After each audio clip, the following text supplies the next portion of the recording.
Hey everyone, welcome into the natural news. Going live from outside today because it is such a beautiful day in North Carolina. A little bit nicer today, not as rainy. So, welcome in. So happy for everyone tuning in. If you want, drop a comment on where you're tuning in from. I'd love to hear it.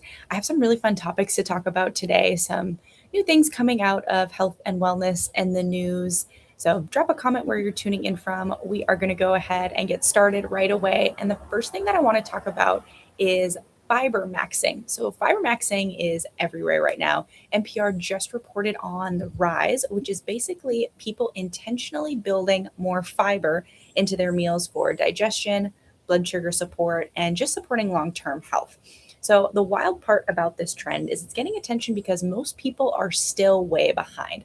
According to this article, about 1 in 10 Americans actually meet their daily fiber goals, and the average adult is getting somewhere between 10 to 15 grams, when the recommendation is roughly 25 to 38, depending on your goals. So, yes, fiber has having a huge moment. We've talked about it a few times, and I do think that it really does deserve a moment. If I were to break this down to make it a little more practical for your day to day life, an easy way to hit that is just layering some fiber foods into your meals. So maybe some oats with chia and berries, Greek yogurt with pumpkin seeds could be a good one, some fruit, apple slices with some nuts. And then for kind of more of a savory option, you could do beans or lentils added into soups, salad, taco bowls, anything like that. Avocado and hummus are also a great option. So, NPR also highlighted that a smart goal for aiming for 5 different fiber sources a day, and then increasingly gradually as needed here. Because if you do go a little too fast all at one time, you'll notice some tummy upset. So I wouldn't try to chase high fiber goals overnight. I think this is a great one. I think it's something even I can personally add into my routine. I do have welcome Devin from Cary, North Carolina. Thanks for tuning in. I do have a resource for this through the NPR. So I just sent that over in the chat. The next one I want to talk about, I think is so fun, and I think it's something I want to try to do, is sleep tourism. It's very much a luxury wellness trend that is popping up, and people are really traveling just to get better sleep. So, BBC covered how wellness retreats are shifting away from your basic spa vibe and moving toward sleep tracking, longevity programs, just overall stress reduction, and high end recovery experiences, which I think is great.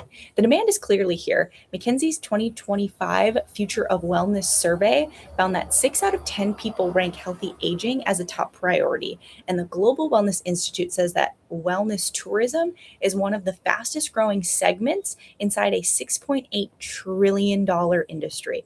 So it's not really just about fluffy robes, getting your spa treatment and herbal tea anymore.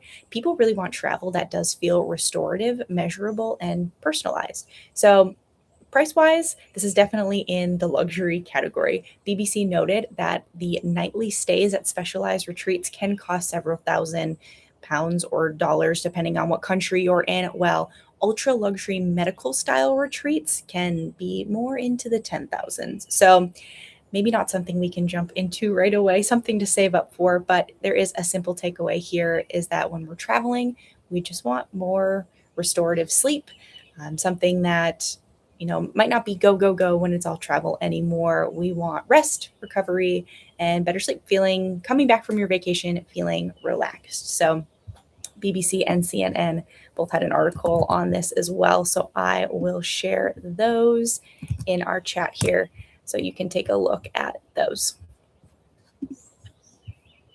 Sweet. And the next one is actually something I have not added into my routine yet, but I would really like to. So, our third trend is going to be red light therapy. It is still climbing. I feel like it is a buzzword we have heard everywhere. It used to feel super niche, just showing up in spas, wellness studios, maybe your gym, but it is now becoming so much more accessible to everyone.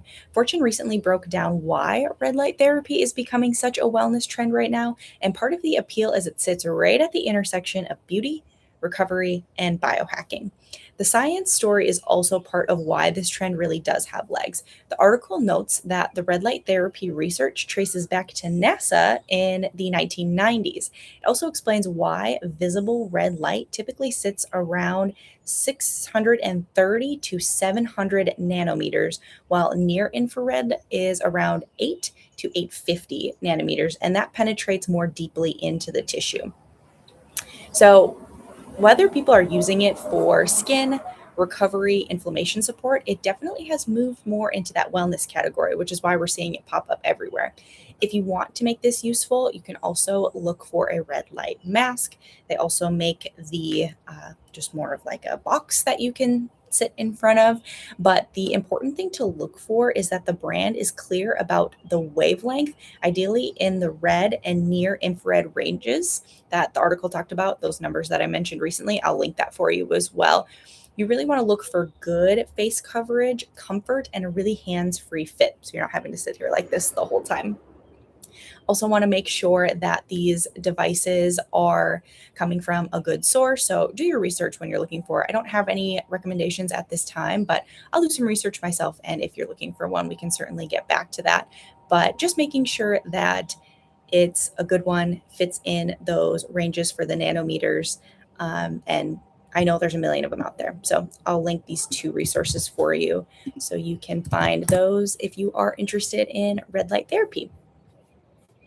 All right, sweet. Let's talk about our fourth wellness trend, which I think this one has been gaining popularity over the past decade plus because I think it's doable for a lot of us. So, intuitive living is just making sure that you're eating with intention, but this might not be tracking your macros, making sure you're, have your fitness pal in and tracking everything that you're consuming.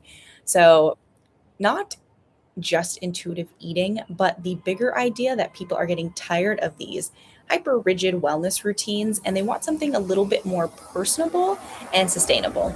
So, The Guardian recently covered this shift and framed it as a move from away from extreme regimens in that lock in culture that we see. I think a big one here is that 75 hard trend might be considered lock in culture. And the article argues that people are overwhelmed by constant health advice. They're looking for tools to help them with their own body instead of blindly following every trend that's out there. And I think with TikTok, Instagram, we see this all over. What stood out to me in this trend is not anti data, it's more like using data in a softer and smarter way. This piece highlights how newer wearables are trying to support that with features like 10-day battery life and health tracking that is marketed as 15% more accurate than previous models. So, the bigger story here is not just about the watch. It's about that people want wellness to feel more supportive and less obsessive. And honestly, I think that shift really does make sense. If I were making this a little bit more practical, I would take a look at intuitive living and how it can just look a little bit more simple in your day to day life. Do I need more sleep or more caffeine?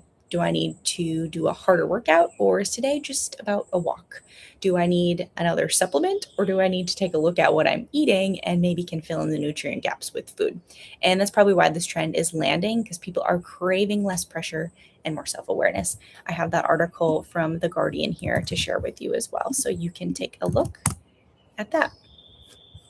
I do have one fifth and final wellness trend for you, which I think sounds a lot of fun. It's about Viking wellness. What the heck does Viking wellness mean? It's about bringing saunas and cold plunge back in a big way. Basically, saunas, cold plunges, sea swimming, forest based recovery, and a little bit more elemental forms of wellness are making their serious comeback.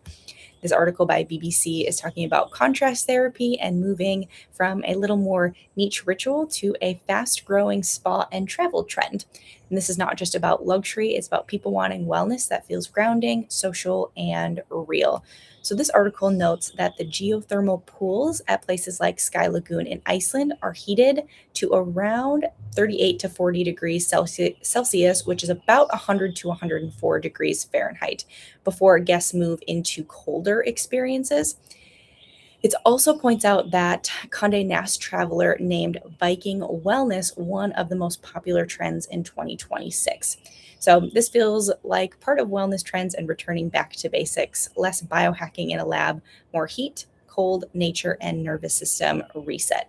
I do want to talk about this safely. BBC Future noted that people in Finland use saunas that are around 80 to 100 degrees Celsius for about 5 to 30 minutes. So definitely ease into this, making sure you're staying hydrated, skipping alcohol if you can. And if you are feeling any sort of dizziness, lightness in the head, make sure you get out. Again, staying hydrated is going to be very important as well. And for the cold plunges, I want you to start short. Do not go in them alone if you are new to it. Maybe have a family member around and maybe just start with 30 seconds, a minute, and see if you can make it a little longer. And I do want you to be extra careful if you have any health issues, such as blood pressure or any condition that might make a sudden temperature change a little risky. BBC has 2 articles on this that I will link below for you to take a look at when it comes to Viking wellness. I think that one sounds fun. A cold plunge is something I haven't tried, but being from Minnesota, I have done the polar plunge where you jump into a frozen lake twice. It's very cold and shocking to the system overall. So it's a fun one. Definitely try it. Saunas I know are awesome as well. And with all of our wellness news segments, I think what it comes down to is people want simple, more effective tips that are super easy to add in their routine. People want better digestion, better sleep, better energy, better aging, and they want tools that are really doable in real life. So, takeaway from today's live, fiber is going to be super important to make sure you're getting somewhere between 25 and 30 grams a day, starting slow, making sure if you are on that lower end to gradually increase. And then looking at wellness tourism, if that's something that interests you, a wellness, I don't even know if spa is the right word for it, but wellness retreat might be better. And then looking at for number 3, are red light therapy masks, or even just a box. Super important, something you can add in. We have intuitive living, maybe not just intuitive eating, but listening to your body, which is super important. And then our Viking wellness.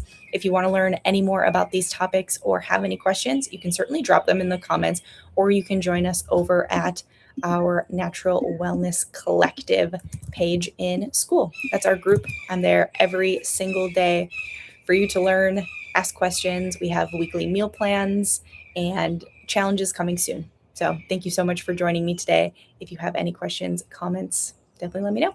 We'll see you next time.